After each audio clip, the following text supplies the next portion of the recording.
That's why, even under their model, the rich will not get priority over the poor, even if they can produce more things in the future.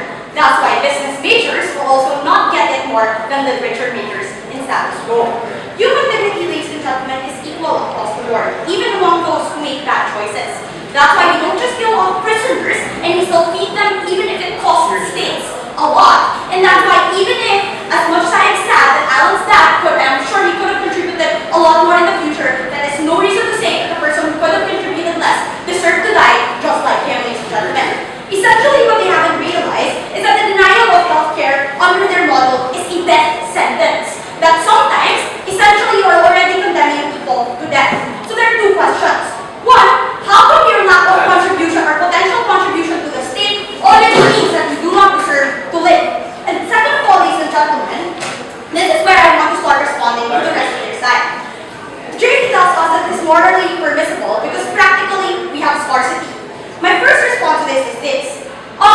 Rights, ladies and gentlemen, are not contextual. Even if there is a shortage of anything in the world, that is not an acceptable excuse for people, ladies and gentlemen, to be poor, to not have housing, and for the state to say we can just deprioritize those we have failed.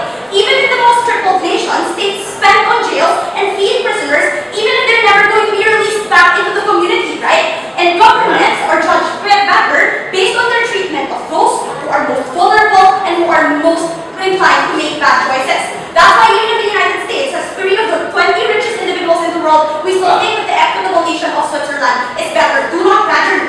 That's why democratic treatment, ladies and gentlemen, of rights cannot be contextual. But here's the second thing they tell us. They told us, but look, the second thing they told us is this, but look, people cannot perceive the rights or the harms when they smoke because it's in the long run. Hyperbolic discounting, right?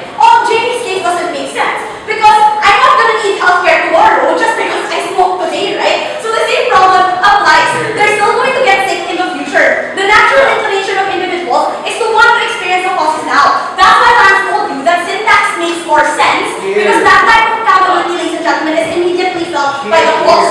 But in this weekend, if you tell them that in the future you will get more consequences anyway, they can dismiss those type of costs because they think that you will experience more in the future anyways. But here's the third thing that they tell us. They told us, ladies and gentlemen, that apparently there is a clear benefit for the state anyways if you allow individuals to live longer.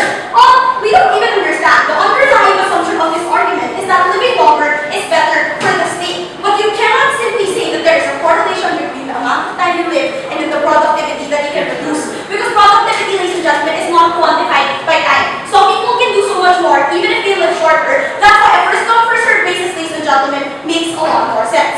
What is my case for you today? It's simple. The first thing I want to tell you, ladies and gentlemen, is that this simply eases the state in their impairment of healthcare, ladies and gentlemen, and that in terms of social services and a shortage of correct healthcare service. No thanks.